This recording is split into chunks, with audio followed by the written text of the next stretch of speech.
अस्सलाम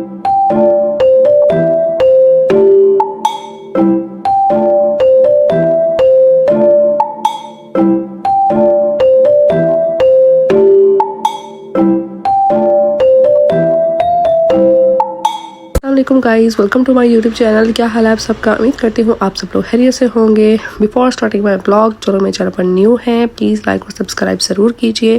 so start करते हैं आज का ब्लॉग। आज के ब्लॉग में मैं आपसे शेयर करूँगी अपनी वीकली रूटीन। पूरे वीक में मैंने क्या कुछ किया, क्या क्या मेरी रूटीन रही है, वो मैं आज के ब्लॉग में आपके साथ शेयर करूँगी।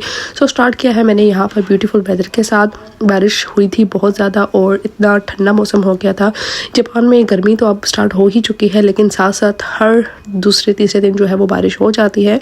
सो बारिश खत्म होने के बाद मैं आर्यन को लेकर आई थी पार्क में शाम के टाइम, और इसकी साइकिल जब से बाई की है ऑल टाइम इसको चाहिए होता है कि मुझे बाहर लेकर जाए, मैंने साइकिलिंग करनी है। सो इसको लेकर आ गई थी मैं पार्क में। मैंने सोचा थोड़ा सा वेदर अच्छा हुआ है तो हम उसको एंजॉय करते हैं और आर्यन अपनी साइकिलिंग एंजॉय करेगा। सो यहाँ पर आर्यन पार्क में काफ़ी ज़्यादा झूले लेता है, उसको बहुत ज़्यादा पसंद है। और मैं काफ़ी टाइम के बाद यहाँ पर पार्क विज़िट किया है। ये हमारे घर के बहुत करीब है, और जब भी हम फ्री हों या आर्यन को साइकिलिंग करनी हो तो ज़्यादा दूर जाना ना पड़े तो हम यहाँ करीब वाले पार्क में ही आ जाते हैं।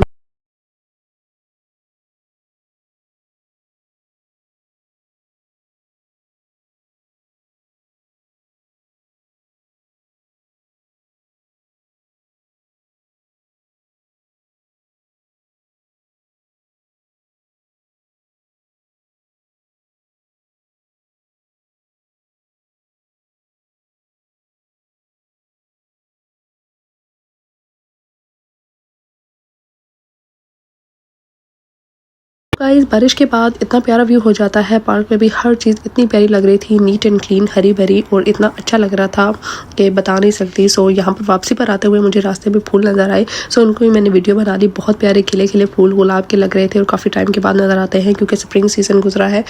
सो यहाँ पर हर तरफ अब फूल ही फूल होते हैं और फ्रेश फूल उगते हैं। सो उसके बाद काफ़ी ज़्यादा गर्मी हो जाती है, फिर हमें ग्रीनरी और ये फूल नज़र नहीं आते। सो यहाँ पर अगर मैं वापसी के बाद जब मैं आ रही थी तो रास्ते में घर के बाहर लोगों ने जो फ्लावर्स लगा रखे हैं, हर तरफ अब आपको हरियाली ही हरियाली और फूल ही फूल नज़र आएंगे। और ऐसे फूल हमें बस स्प्रिंग सीजन में ही नज़र आने को मिलते हैं। तो उसके बाद हम लोग आ गए थे घर। घर आने के बाद आर्यन को लग रही थी भूख, तो मैंने उसके लिए ये चिकन स्टिक्स बनाई थी एयर फ्रायर में और बेक किए थे मैंने पोटैटो। ये बहुत शौक से आर्यन खाता है। तो उसके बाद नेक्स्ट डे यहाँ पर मैं आई थी आर्यन की अपॉइंटमेंट के लिए हेयर कट की, और यहाँ पर मैंने सोचा अब ईद आने वाली है तो इसकी हेयर कट की अपॉइंटमेंट ले लें, क्योंकि यहाँ पर अपॉइंटमेंट भी जो है वो इतनी जल्दी नहीं मिलती, कम से कम 15 से 20 दिन लग ही जाते हैं। नेक्स्ट डे फिर मुझे आर्यन के स्कूल से नोटिस आ गया था कि आर्यन की कुछ चीज़ें स्कूल में सबमिट करवानी है। सो वो लेने के लिए मैं यहाँ पर आई थी मॉल में, और यहाँ पर सबसे पहले मुझे चाहिए थे कैश, और उसके लिए मैं आई थी यहाँ पर ATM, वहाँ से पहले कैश निकलवाने के लिए। उसके बाद यहाँ पर मेरे पास थी लिस्ट जो टीचर्स ने लिख कर दी हुई थी। सो यहाँ पर मैं आई थी मॉल, और यहाँ पर आप चीज़ें करेंगे आर्यन के लिए बाय। जापान में जो स्कूल्स है यहाँ पर बच्चों की हर चीज़ अपनी अपनी यूज़ होती है। कुछ भी हो, हैंड टिश्यू हो, सोप हो, टॉवल्स हो, कुछ भी एनीथिंग, हर चीज़ जो है वो आपको बच्चे की अपनी ही बाय करनी होती है, और हर बच्चा अपनी ही चीज़ यूज़ करता है, किसी दूसरे की चीज़ यहाँ पर अलाउ नहीं होती। सो यहाँ पर मुझे बाय करने थे 5 टिश्यू बॉक्सेस, और उसके बाद मुझे कुछ और चीज़ें चाहिए थी जो कि मैंने ली थी दाइसो से, और यहाँ पर मैं आ गई थी दाइसो पर। और दाइसो पर आई तो मुझे अपने घर के लिए भी कुछ चीज़ें याद आ गई थी, किचन स्पॉन्ज और कुछ छोटी मोटी चीज़ें जो है वो ख़त्म हुई हुई थी जो मुझे चाहिए थी, और काफ़ी टाइम से मैं सोच रही थी मैं जाऊँगी लेकिन नहीं जा पाई। सो अब मुझे आर्यन के लिए जो शॉपिंग करनी थी तो सोचा मैं साथ साथ अपने लिए भी, अपने किचन के लिए भी कुछ चीज़ें बाय कर लूँ।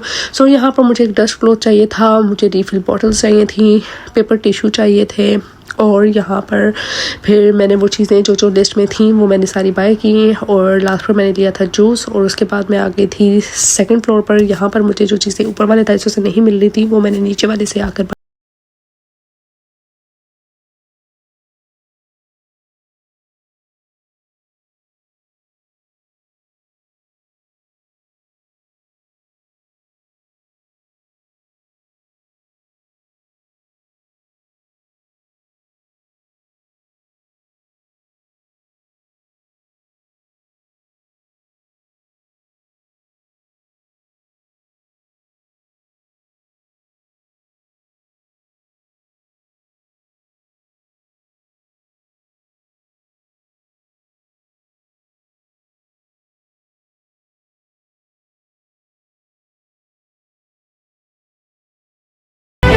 सो गाइस यहाँ पर लिस्ट कंप्लीट हो गई थी और सब चीज़ें मैंने भाई कर ली थी और अभी मैं जाऊँगी घर वापसी की तरफ। यहाँ पर गाइस बच्चों की केयर के बारे में, उनकी हेल्थ के बारे में बिल्कुल भी कम्प्रोमाइज़ नहीं किया जाता। यहाँ पर बहुत ज़्यादा ख्याल रखा जाता है बच्चों का। स्कूल में भी टीचर्स बहुत ज़्यादा केयर करती हैं बच्चों की।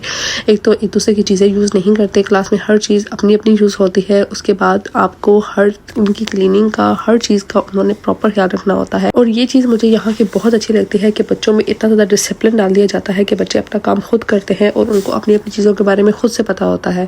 सो यहाँ पर नेक्स्ट ईयर की वैक्सीन का भी टाइम आ गया था। एक वैक्सीन हमने लगवाई थी फर्स्ट डेट को, उसके बाद हमें अपॉइंटमेंट मिली थी नेक्स्ट वैक्सीन की 15 तारीख को और तब मैं आई थी आर्यन को।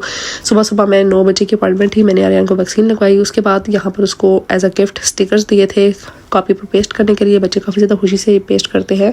सो वैक्सीनेशन इसकी कंप्लीट हो गई थी, 2 डोज थी जो कि लग चुकी थी। उसके बाद इसको मैंने छोड़ना था स्कूल और यहाँ पर आर्यन अपने शूज़ जो है वो खुद पेयर करता है और ये चीज़ इसको स्कूल से ही मिली है, इसने वहाँ से सीखा है। अपने कपड़े, अपने काम, हर चीज़ आर्यन खुद करता है। अपने शूज़, अपनी सॉक्स, अपने कपड़े तक इवन खुद से पहन लेता है। हर काम में बोलता है मैं अपने काम खुद करूँगा और ये चीज़ मुझे बहुत अच्छी लगी है कि बच्चों को स्टार्टिंग से ही डिसिप्लिन सिखाना स्टार्ट कर देते हैं। और यहाँ पर मैनर्स सबसे आगे है। पढ़ाई आपकी हो ना हो लेकिन यहाँ के मैनर्स, यहाँ के रूल्स वो सबसे आगे हैं। इसीलिए ये लोग यहाँ पर बहुत ज़्यादा कामयाब हैं और सबसे ज़्यादा आगे भी हैं। सो यहाँ पर आर्यन को शाम में मैंने पिक किया था और इसको पिक करना था हमें दूसरी वाली पार्किंग से। इनका कोई डे और टाइम था जहाँ पर उन्होंने पहले से ही बता दिया था कि एक दिन ऐसा होता है जब आपको स्कूल से पिक नहीं करना होता, स्कूल से बाहर से आपको पिक करना होता है। और यहाँ पर हम अपना नेम, अपना डेट ऑफ बर्थ बताते हैं और फिर टीचर्स जो है पूरी तसल्ली के बाद अपने बच्चे को उसकी मदर के हैंड ओवर कर देते हैं। यहाँ पर गाइज हर क्लास की डिफरेंट टाइमिंग थी, हर क्लास के बच्चों के लिए डिफरेंट टाइमिंग थी पिकअप के लिए, क्योंकि ज़्यादा रश ये लोग पसंद नहीं करते। डिसिप्लिन के साथ बच्चों को हैंड ओवर करते हैं ताकि ज़्यादा रश ना पड़े, रोड्स ब्लॉक ना हो। इसलिए तमाम क्लासेस की डिफरेंट टाइमिंग के हिसाब से थी। जिस क्लास की मदर्स आकर बच्चों को पिक करके लेकर जा रही थी, फिर नेक्स्ट बच्चों को लेकर आ रहे थे।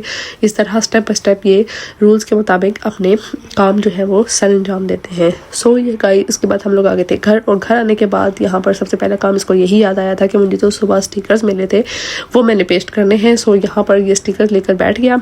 तो यहाँ पर आर्यन अपने स्टिकर्स जो है वो कॉपी पर पेस्ट कर रहा है और मैं अपने ब्लॉग को करूँगी यहीं पर एंड। आई होप आपको आज का ब्लॉग, आज की वीडियो अच्छी लगी होगी। अच्छी लगी हो लाइक करें, शेयर करें, कमेंट करें, सब्सक्राइब करना ना भूलें। इंशाल्लाह आप लोगों से मुलाकात होगी नेक्स्ट व्लॉग में। अपना ख्याल रखिएगा, दुआ में याद रखिएगा। Bye bye, take care and अल्लाह हाफिज़।